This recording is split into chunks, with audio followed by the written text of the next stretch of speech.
Hello, everybody. Hopefully, I'm talking to a bunch of blokes that want to be strong, masculine, powerful male figures. Let's get straight into the farm stuff I've got today. In this video, I got charged by a cow. Let's see how it turns out. Hopefully, not too bad for me. Oh, shit, hold on. Go on. This bitch. Oh, righto. Have a little moment. Off you go through the gate. Go on. Go on. She was just not happy, hey, but check this out. She's not happy. She's charged, mate. Had to jump that fence. So I fucking bailed over these fences. These fences in these yards were shit, hey. Super shit, super weak. And this bitch is just charged because she's just not happy. Like nothing. She's just not having a good day. I got smashed. What we're gonna have to do. They are. We're not mostly. Check out these. Or hawks. These are actually cool. So these are hawks in Australia, eagles. It's one of the two. They actually fly down. They'll kill a lot of baby sheep when they're born. So you got to be a little bit cautious of that. Oh, this is the one where I tied the snake to. I shot this brown snake in the head. Chasing goats as well. Go have a look at that if you haven't already. Some of them go a bit skips. These are the ones that babies. Try and ram goats and that. What they're doing up there is sticking buttons in their ears. You see how these have got nothing in their ears because they haven't done a muster. So these are all the new ones, right? Since they last did the muster. But on this particular farm, they hadn't done it for 4 years. So these cows are like pretty much fucking wild. For a long time, so they've just been breeding. So they're not marked.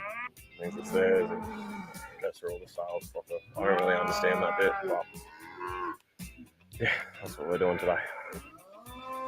Which is it's been good. My beard looks so much better today. I was a bit fat Right. Don't have to ride motorbikes, so I'm pretty happy. One of the things, which I'll just point out if you guys are interested in having a half decent looking body, is you can see how I just had so much more fat around my face then. I was eating a lot more dairy, a lot more bread. It's just sort of part of the lifestyle, but fuck man, it's not good for a defined jawline, which I'm doing a lot better with now. Body fat percentage. Through this gate, just there. Lower body fat percentage you will achieve through a calorie deficit. If you don't know that, Google it.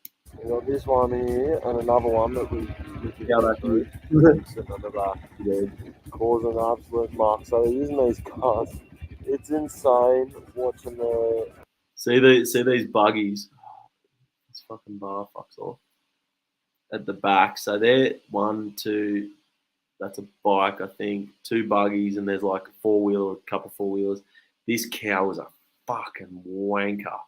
Like some of them are just because they're wild, right? So they hadn't been around humans, so way harder if you're not around them consistently to actually control them. Bulls have to go at all cars and just not care.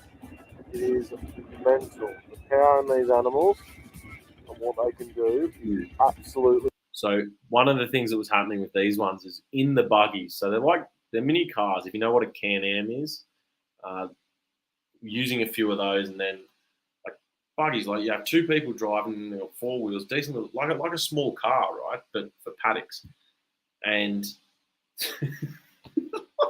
driving in these and bang, ramming the fucking cows, and the cows like getting bumped and smashed.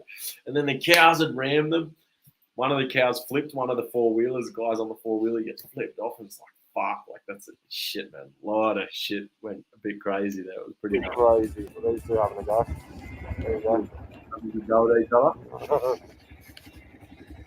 One of the things that happens, I'll just point this out because it's an interesting fact. When they breed out like this, and this is very rare. This was a very badly managed farm.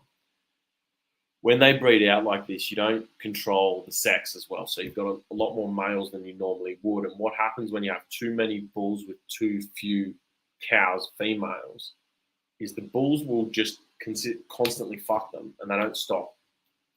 So what happens on the back of some of the cows is the fur has been completely worn away, and it's like dried leather on their back. It's nuts. It's crazy.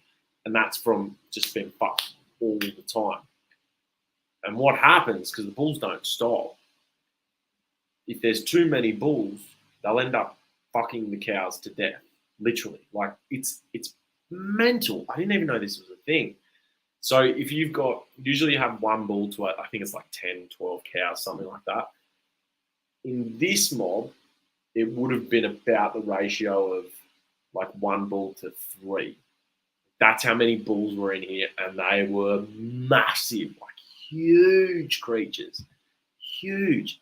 So a lot of these cows were a bit worse for wear. These 3 bulls here, mate. There was 4.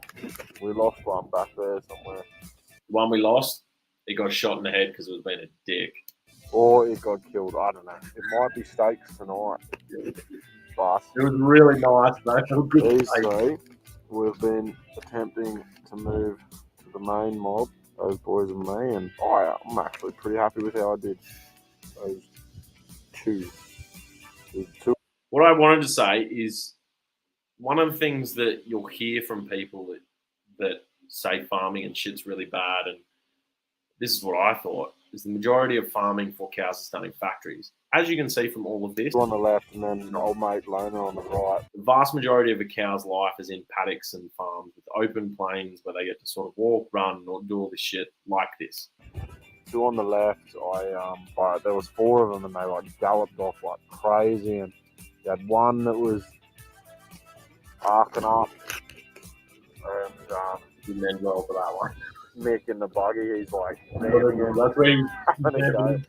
then another one sort of went off itself, and then the buggy broke. The buggy took that one, and then the other 2 sort of in the bushes, and I didn't really know where I was, but happened to be right next to them, and took them for a while. It was good.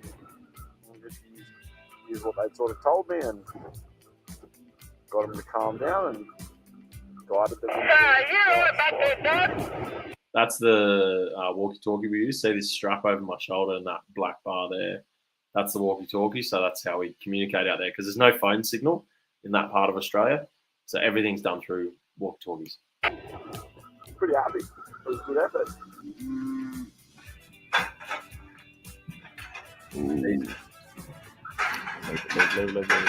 Yeah, fans have all of this shit is.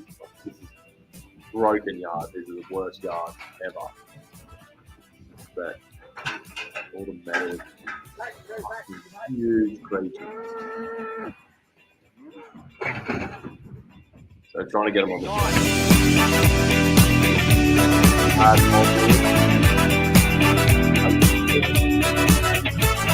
one of the things, so with some of the horns, I don't know if you'll see one in here. Let's have a look. No, they're all growing out. So what happens with some of them with the horns is they curl back in and they hit them in the head. Oh, there's the gyro. And so it can actually be like a slow, it's pretty cruel. And this is what happens, again, if you're not managing your farm well and you're not looking after the cows. You'll have cows out there that have got horns. It'll grow around in loops. Or one horn will come around and it'll literally it'll grow into its own head and kill it really slowly and really cruelly. You imagine, like, you know, when you've got like a headache and it's super painful and you're just like, oh, you're in so much pain and you get angry and frustrated. Can you imagine having that all the time, but it's getting worse day in, day out because this fucking horn is just growing into your head. And eventually it gets to the point where it kills you. Like, what a horrible way to die. Absolutely awful. So they try and breed those cows out, but that's another reason why mustering and managing these things is really, really important. And it's pretty sad to see some of the things that happened on this farm, to be honest, because it was just clearly badly managed. Like, as a guy that probably should have sold it a long time ago, or moved on and given it to someone, or hired someone who was going to manage it. But yeah, it was what it was, and we did what we could. But some of those, generally speaking, like the cows, they have a pretty bloody good life. Like, the last stage of their life, shit, when they get on the trucks, go and get killed or all that. But 99% of their life, they're on land like this. They're roaming, they're doing their own thing, they've got feed, they're healthy, they're clean. So even a lot of the meat that you'll get from supermarkets will be clean. Not all of it, depends how they're sold, right? And then you've got this process where they're sold at the end. So some of them will come straight from the farms and boom, they'll be straight to the abattoirs and get sold. Others will be sold to feeding lots who will take them, and then they're in yards, so they have a shit life for 3 months, and they're just eating grain. What that does is it makes them fat. So they put on a lot of weight. And that works for those guys because they buy them for $1,000 each, and then they add extra weight to them, and they can sell them for $1,200 each. So they make 20% on their money in like 3 months, something like that. Obviously, they've got costs associated, but some of them will come from feedlots, and then some of them will come directly from farms and be really, really clean. So, yeah, most of the meat, my experience and what I saw on those farms and talking to those guys, is going to be pretty bloody clean, which was a really big surprise to me. And the animals generally live a really, really good life, which was also a surprise for me. The other thing, all these stupid greenies and vegans like telling you is that cows and all that are taking up all this land and shit that people could use. Can you see the fucking land that these cows are on? Like, look, it's desert. There's no fucking water. There's no fucking rain. There's nothing there that humans can grow, eat, any of that shit. How are humans ever going to use that fucking land? Not going to happen. So when these guys tell you that cows, agriculture, all this shit are taking up human land, they're the reason for global warming, all that other fucking bullshit. None of those people have actually been on farms. None of them.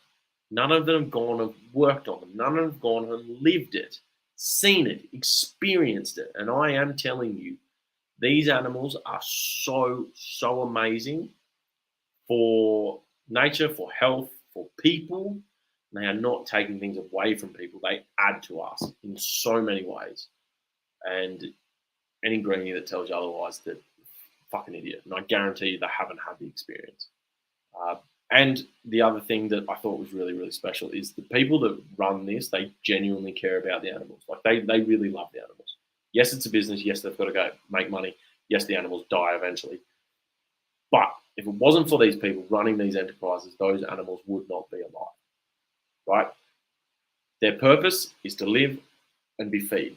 But for their whole life roaming around these farms, getting to sort of do their own thing, treated really, really well, protected from predators, all this sort of like, the people on there really, really love them, and they are looked after really well. I was very, very impressed with the Australian farms overall. A few things like the management of this one, who weren't the guys that employed me who were helping them out this week, I wasn't super impressed with, but the vast majority are really, really good. So, yeah, big raps for Aussie farms, in my opinion.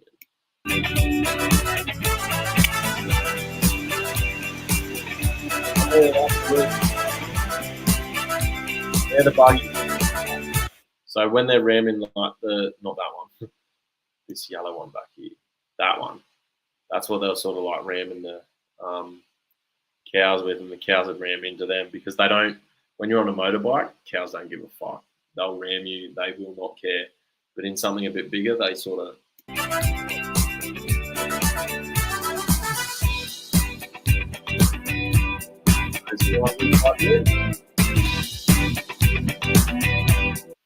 That's that video. If you've got any questions, drop them in the comments below.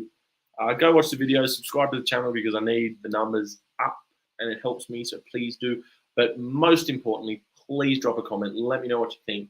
Let me know any questions you've got. Do you want to work on an Australian farm? Drop me a message. I'll hook you up with the people that I did some work with. Maybe by the time you're watching this, I've got my own farms. You can come work for me.